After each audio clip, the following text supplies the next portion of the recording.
In this video, I'm going to teach you everything that you need to know about validating your data with Zod in the context of a React application. But before we get into that, I just want to quickly mention that if you enjoy the way that I teach in my videos and you're also serious about learning React, you should definitely check out my course, Project React, which is going to teach you everything that you need to be able to be a great React developer.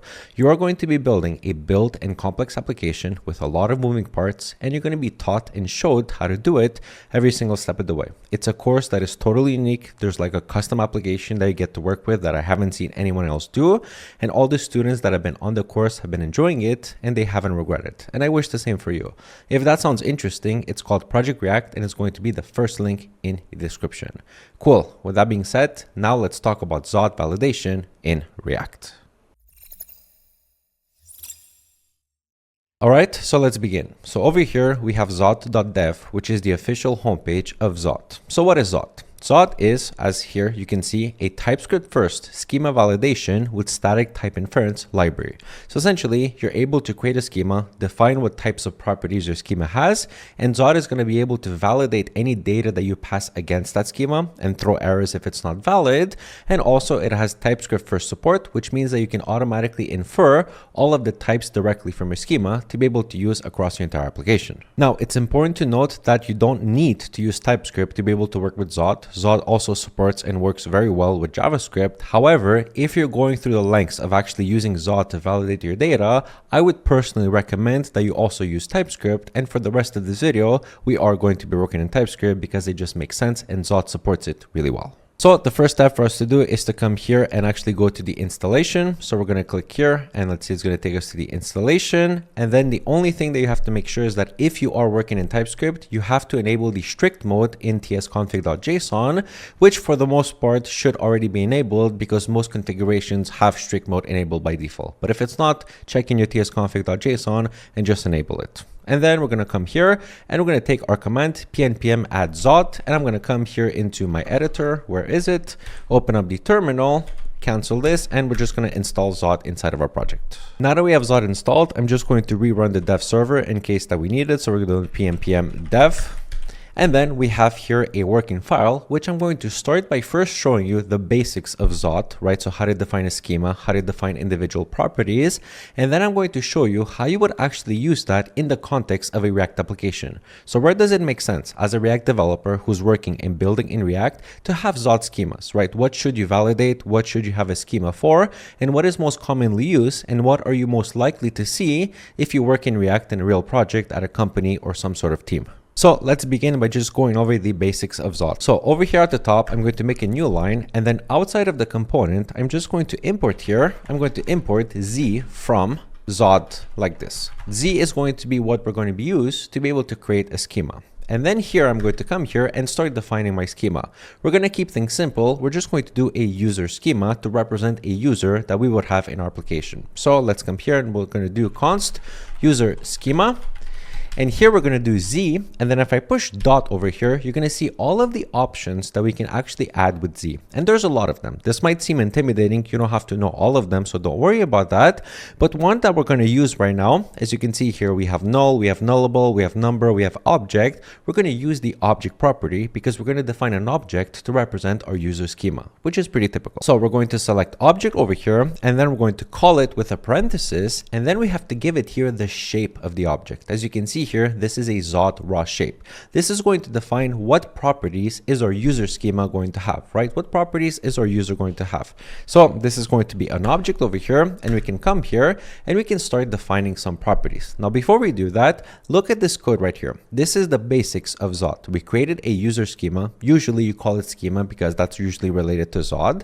And then you define an object if your schema is an object, which in most cases it is going to be. It doesn't mean that it's always going to be, but in our case, a user is going to have properties, so an object makes sense. And then inside of here, you also use z dot something to define the individual properties of your schema, which in our case, again, is an object. So for example, since we have a user, what we can do is we can do something like first name, right? And this is going to be z. And now instead of string, instead of object, sorry, I'm going to do string like this, right? We can call this as a string.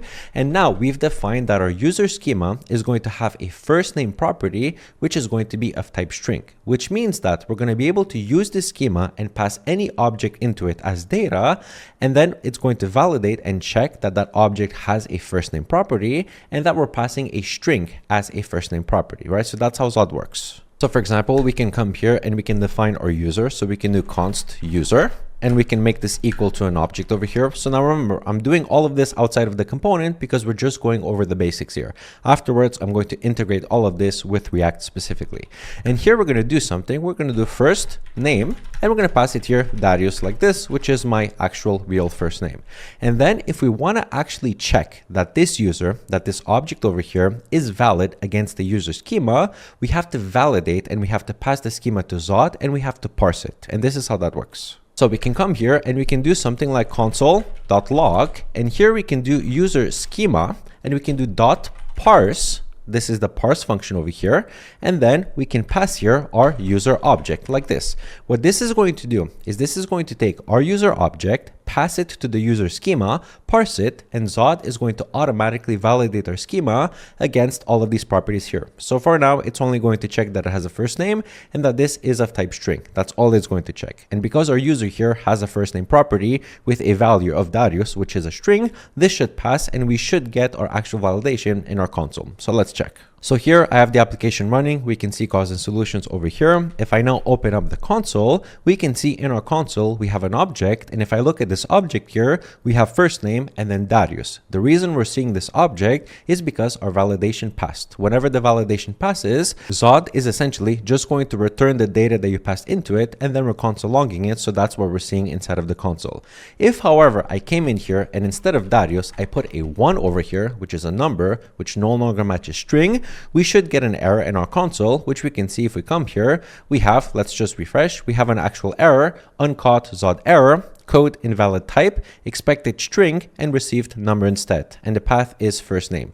So these errors are very verbose, but they actually tell you exactly what's wrong with your schema, right? In this case, it told us it expected a string, but it got a number, and it expected that in the first name property, which matches exactly what we've done over here. So this is how schema validation works in Zod. You take an object, you take any piece of data, and you validate it using the parse function against any schema, and Zod takes care of everything. Now, if you're using parse, this is actually going to throw an error inside of your application, as we've seen here. This is an actual error, but sometimes you don't want to have an error thrown. You actually want to have and just know if the parse has been successful or not.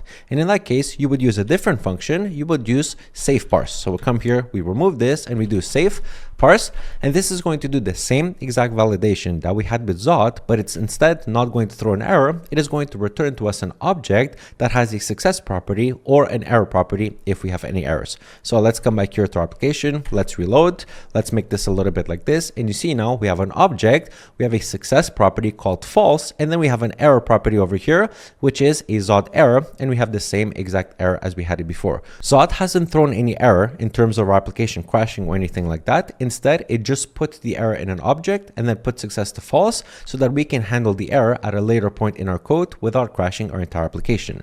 So if you need that, if you want to safely parse something, use the safe parse function. Now, at the same time, if I come back here and I also re-put this to a string, so we do Darius again and we save this and then come here and reload, now you're going to see that we have success true. And then instead of an error over here, we have a data property, which is our object that has been parsed. And then we can use this to actually do something to it. This is great because now you can pass any sort of data, any sort of value inside of any schema. You can validate it, either throw an error and crash the application or handle the error, or you can actually have Zod return to you an object with success true or false, and then handle the cases success or not based off of that. This is really cool. It's really flexible and you can do a lot with it. Now, besides string, there's actually a lot more properties that we can do. For example, we can come here and we can do email like this, and we can do z.string as well. We can also do string, but what I'm going to do here is I'm going to put .email like this. What this is going to do is this is a modifier on the existing string, which will also check not only that it is a string, but also that it is a valid email. So this is going to do probably some regex checks to make sure that the email is actually valid, right? So if I save this and go back here to our console, we're going to see that we have success false, and then the error over here, it's going to tell us that we're missing something because we did not provide our email inside of our user. So if I come here and I do email like this, and now if I do anything, for example, contact cosdensolutions.io, which is my public email, and we do this, we are going to see that we have success true, our data is actually valid. However, if I put something like, let's remove this last option of the email, right? This is not a valid email because you need to have dot something in your email, right? This is going to automatically validate this because we're going to see that this is not a valid email, right? So the benefit of this is you can use email like this and you don't have to do all of the validation yourself. You can just let Zod handle it. We can also do something like profile URL, right? And we can also do z.string and then pass it here a string. And instead of email, we can do URL like this. And this is going to do the exact same thing. This is going to check that the string is a valid URL. So for example, if I come here and I do profile URL, and we're going to put HTTPS google.com like this. Now you're going to see that we have success because, oh, we don't, we have false. Why not? Let's see. Oh, right, because our email is still invalid. Let's fix our email.io. There we go. Now we have success true because we have an actual URL that matches the URL parameter, right? Again, if I put this and remove the .com, it is not going to be a valid URL. I mean, I guess it is. I guess this is considered technically a valid URL, but let's see if I just remove this like this. There you go. Now it's considered a not valid URL and our success is false, just like we could expect. So let's put back to a valid URL. And now we can also do more things than just strings. For example, we can do age, and here we can put, instead of z.string, we can do z.number like this. And now this is going to check that our age is an actual number. So if I put your age like this and I put here 18, we're going to check that our age, this is not actually my real age, but that the age is actually 18. Again, we're going to come here. We see that success is true. This is validating. We can also chain different things. Just like we change email over here to the actual strings, we can do something with the numbers. For example, we can do min like this, and we can have min, and here we can do 1 like this. So this is going to check that the age is actually minimum 1, right? So if I come here and I put 18, this is still going to be success true. If I come back here and I put 0 like this, this is going to be success false because the minimum is no longer working. We can also do other things. For example, we can do friends like this, and we can have this be z.array, right? This is going to be an array type, and then we can pass it here an array of z.string. So this is going to be an array of strings, right? So now this friends property over here, friends, is only going to be valid if we have friend 1, friend 2, and then friend 3 like this, right? We go back here to our console, and then we have success false because again we have to put our age to 18, right? So let's put our age to 18, and now we have success true, and again we validated that our data actually has a race. And of course, we can also chain a min or a max here. So for example, we can do max like this, and we can put max 3. This should still validate because we only have 3 entries in this array, which is the maximum. Success true. But if we came here and we did max 2 like this, we're going to see that we have success false, right? And the last thing that I'm going to show you is the actual object, because you can nest objects within each other, right? So we can do something like settings z.object, and here we can pass another object, and we can be is subscribe, and then we can do z.boolean, which is another property that we can do, right? So now this expects a setting object with a is subscribe property. So we can be here and we can come settings like this, and we can do an object is subscribe, and then we're going to put, well, I don't know what we're going to put. Are you currently subscribed right now? Because if you're watching this video, you should definitely subscribe to the channel. It's completely free and you're getting a ton of value and you're learning really cool things about React. So hopefully by now we can put subscribe to true, and you are now subscribed. And now if we validate the user schema again, we're going to see that we have success false. Let's see why. Because our array still expects 3. Again, I keep forgetting about these, but that just goes to show how Zod works, and it actually works. If I come here, now we have success true because this object actually defines our shape correctly. Now, the last thing that I'm going to show you in terms of the schema is optionals, because right now every single property that we've defined over here is actually required. So if I omit any single property over here, it is going to throw success false, not valid, right? But we can change that. We can make this optional. For example, I can come here on any property and I can do optional like this and just make first name optional. And then if I comment this out, we are not going to see an error because the first name is optional. We could also, instead of optional, we can do nullable, which is actually going to make this, instead of not being there, it's going to throw an error. But if we put the first name over here, and then instead of this, we do null, this is going to work because we've set our first name to be nullable, right? So we can do this. And you can also do something called nullish like this, which is nullable, but it will also accept undefined like this, right? In the cases where you want to check and you're okay with undefined or null, you can put nullish, and then that is going to validate successfully, even if it's undefined or null. So now we covered our schema, and this is pretty much enough to get you going. And if you want to look more on the other things that you can do, just play around with it, get a feel for it, or you're welcome to check out the Zod documentation. They have a lot more than I've shown in this video, but I didn't want to overwhelm you with all of these properties. These right here, what we've shown here, are pretty much the standard and most of the ones that you're going to use when you're working with this in your React application. Now, if you're working in TypeScript, there's something really cool that you can do, because as you can see here, we have this user schema over here. We have all of these types over here, which is great, but we also have this user object over here that is not typed, right? The type over here is just inferred from the actual data that we have. But what we can do is we can actually extract the type of this user from the user schema to be able to use across our application. And the way that we do that is we can come here, if you're working in TypeScript, of course,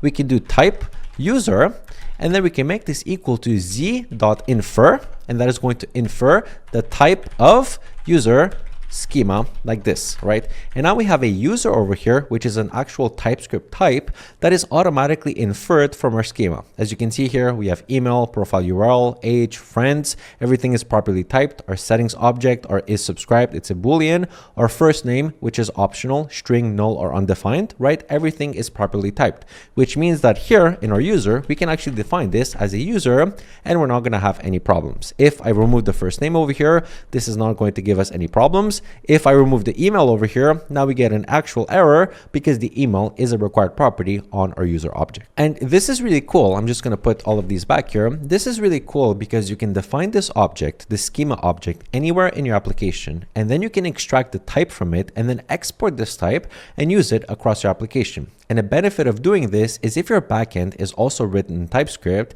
you can actually share the user schema. You can use the user schema on the front end and use the types on the front end to define everything. And then on the back end, you're also using the same schema to validate all of the data that is received from the front end in terms of the API request, right? So this is really useful. This is versatile, and it works really well on both the front end and the back end. So now what we're going to do, because now we understand how Zod works, I'm going to show you the most typical ways that you would use the schema in an actual real-world React application. So the first and probably the most common use case that you're going to use this in your React applications is whenever you're dealing with forms and user input data. So for this, what I'm going to do, I'm going to come here and actually we're going to install React Hook Form, and we're going to install the Hook Form resolvers because that is going to be the thing that allows us to connect Zod with React Hook Form. React Hook Form, if you don't know, is a form library that makes it really easy to build complex forms in React. It's not the only form library that you can use with React to build forms, but it's one that I prefer, and it's the one that I use and I teach in my course Project React, and it's generally one that I recommend. So that's the example that I'm going to show you here. So what we need is we first need this library over here, and we also need the React Hook Form library. So I'm just going to come here to the editor and actually come back here to VSCode, and we're going to cancel this, and I'm going to do npm add React Hook Form and then Hook Form resolvers. And here we're not going to install Zod because we already have Zod installed inside of this project. Then I'm going to come back here to the application, and we're just going to use the user schema. I'm not actually going to build out an entire UI for the form. I'm just going to use it. I'm just going to show you how you would use this for an actual form, right? So what we can do is we can actually remove the user over here. We don't actually need this. We can remove the console log. We don't actually need this. What we're going to do is we're just going to set up our actual form. So what we're going to do is const form equals use form. We're going to import this from React Hook Form. We're going to pass it here our user type, which is going to be the actual infer type that we have here. And then we're just going to call it like this, at least for now. Maybe here, we're just going to rename this to user form schema. Let's pretend that we're editing the user form. So we're going to do the form like this, and then user form schema like this. And the last thing is pass user form schema like this. Now, to connect Zod, we're going to be able to use exactly this form schema, pass it to use form, and actually validate our form directly without having to do anything. We don't have to check for knowledge. We don't have to check for email. React Hook Form is going to do everything automatically through using Zod and this validation schema. So for that, we're going to have to come here, pass an object, and we're going to have to pass resolver, and we're going to do Zod resolver, and we're going to import this from hook form/resolvers, the library that we've installed. And here we're just going to pass it user form schema like this, right? This is a great example and a simple example of how you would use an actual form schema in the context of a React application. You have a form over here and pretend that we have some UI that actually manages the form. If you want a real example of this, I have a bunch of videos, and I even have a whole tutorial video dedicated to React hook form where we actually use Zod instead. So I'm not going to do that again here. I'm just going to show you and illustrate the concept that you take the form and then you pass it your form schema, and then you validate the schema, the actual data in your form, against that schema. Now also, you don't have to use React hook form. You can use something else. You can do your own form validations as well, right? You can use the parse function. Let's say that, for example, you had a function handle submit, right? I'm again now just kind of mixing examples, but let's say that you had handle submit with some data over here that was of type user form, right? You can take the data over here and then you can do const success, and you can actually, let's just do validation or result. I think that's more accurate. And then you can do user form schema dot save parse, and then pass it the data like this, right? And then you can do if result dot success, then handle success. Otherwise, you would handle error.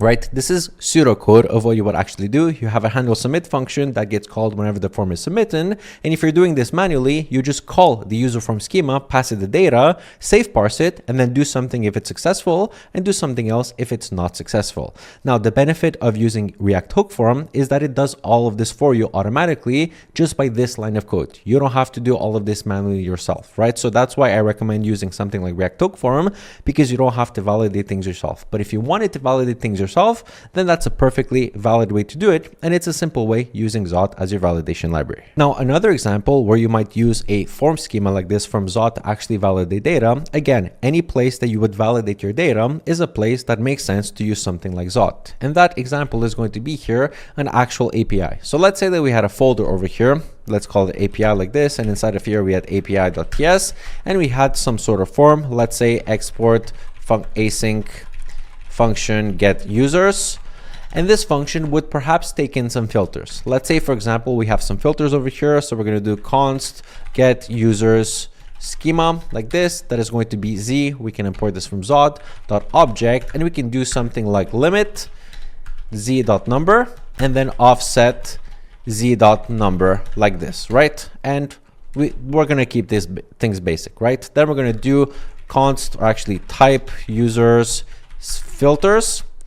That is going to be z.infer, and we're going to pass it here type of get users schema like this. And now we have the user filters over here, which we can do filters users filters like this. And now we can actually use the filters to do something with it, right? This is a perfectly valid example. You have a schema over here that you define. You then extract your type. This type then gets here to the get users function, and it's going to get inferred whenever the get users function is actually used. And then you can take the filters over here, and you can just, again, you can validate the filters. You can do something like const result equals get users schema dot save parse, and you can pass filters like this, and then you can do something with result, right? If success true, you can do something if success false. The benefit of doing this is that now the front end gets access to the schema and this type. So whenever you're designing the front end to actually put everything together, you know exactly what you're supposed to call this function with. And also you have the actual protection in the backend. Assume that this is running in the backend. You have the actual protection that this function is only going to work if it receives a valid limit and a valid offset property, right? This is security on the back end, and you would use Zod for that, right? So again, great example of using this in a React application.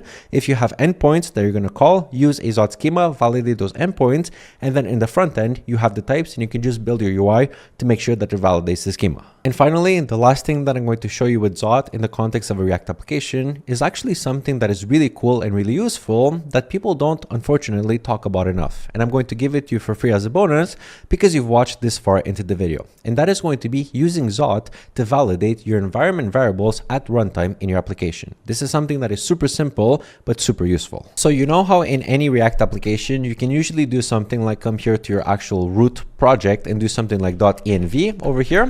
And then in here, you would have environment variables. For example, like secret key equals 123, right? Something like this, right? And then let's say that you would want to use this inside of your application. It doesn't necessarily have to be a React frontend application, but it could be, but it can also be in a Node.js environment in your server, in your backend API. You have an environment and you want to use that inside of your application. How would you do that efficiently? And how would you use Zod to make sure that your environment is correct and in exactly the correct shape that you expect? Well, let's say that you needed to use the secret key inside of this API over here. Let's say that you had to use the secret key to be able to fetch some data from your API or something else. Usually what you would do is you would do something like secret key, for example, let's say fetch, right? We're going to pass the function. I'm just making some pseudocode /API over here. And then we're going to do headers like this. And we're going to do authorization bearer. And then we're going to do here the secret key. And now you would usually do something like env.process, actually process.env.secret key like this, and you would pass the secret key here. Now the problem with this is that there's nothing guaranteeing you that the secret key is actually available. You're just assuming that it is available, right? And if you then run this function and you don't have process.env.secret key, this is going to throw an error and it's actually going to land on the user. The user is going to see an error and they're going to be like, why do I have an error? It's going to be hard to catch because there's nothing preventing you from actually not having a secret key over here. So now if we do it with Zod, we can actually prevent that and get type safety inside of our environment variables. Because again, here, there's no type safety about any of these environment variables. They're all string or undefined, which means that they could be strings or they could also not be there. We're not guaranteed. So in that case, what I would do is I would come here inside of SRC. I would make a new folder over here, call it utils, which is one of the, let's spell it correctly, utils like this, which is one of the most underrated folders generally in React. And inside of here, I'm going to do env.ts. And here, I'm going to use Zod to actually parse the environment at runtime and then export it and then make sure that the environment is exactly in the shape that I expect. So we can do our usual const env schema like this, and we can do z, import this from Zod.object. And here we can pass it secret key. We can say this is going to be a string, so z.string like this. And now we're going to do export const env equals env schema.parse and then process.env like this, right? So what this is going to do is this is going to export for us an environment variable that we can use, which is going to be the result of parsing our process.env against our environment schema. This is going to make sure that we have a secret key over here, that we can actually use it in our React application, and then we're going to get access to it here from this env variable. If you want to make it easier, you can sometimes do env like this to just make it more obvious, right? I don't like to do this. I just do env like this. It's just simpler for me. And then here in the API, instead of doing process.env secret key, we just do here env and we import this from utils/env. And now the benefit of this is that now we're guaranteed that the secret key here is going to be a string, and we also know its type because the environment has been validated at runtime against the schema over here. So if we have an environment where we actually don't have a secret key or it's not in the right shape that we expect, our application is going to crash at runtime and we'll know about it, and the user will never have to see that specific error. This is a great use case, and this is something that a lot of people don't talk about, but I pretty much do this in every single one of my applications. And we also do this in Project React, which again is a great pattern that I try to teach, which also goes to show that I really try to teach everything about good patterns, design patterns, and best practices in my courses and also in my videos. So if you haven't checked out Project React, again, I highly recommend it. And with this, honestly, you're good to go. You're set up to be able to validate your data with Zod in the context of a React application. You know how to create a schema, how to define different properties for the schema of different types. You can work with objects, you can work with strings, you can work with numbers, booleans, objects, and all of those. You know how to also convert those to actual TypeScript types and then use those types in your application, which is cool. And you also have seen some common and popular use cases for using these in an actual React application. The first example was a form example. This is what that looks like, at least the pseudocode of it. The second example was inside of an API function. Again, very common example, pseudocode as well, right? We're not actually fetching anything. And then the third example inside of an environment, which again is a very common use case and something that, again, a lot of people don't talk about. And I hope that now you would apply this inside of your own applications. So now you're good to go. You know Zod, you know React, and you can use them together and become hopefully a better developer. If you want to play around with this, you're actually going to be able to find the code for this inside of a repository. It's going to be linked in the description. Take this code, play around with it, get a feel for Zod, and then start integrating it into your React applications. I really hope that you've enjoyed this video, and I really hope that you've learned something. So if you've enjoyed this video, make sure to leave this video a big thumbs up. You can also click here to subscribe, or you can click here to watch a different video of mine that YouTube seems to think that you're really going to enjoy. And with that being said, my name has been Darius Kozan. This is Kozan Solutions. Thank you so much for watching, and I will see you in the next video. Ciao, ciao.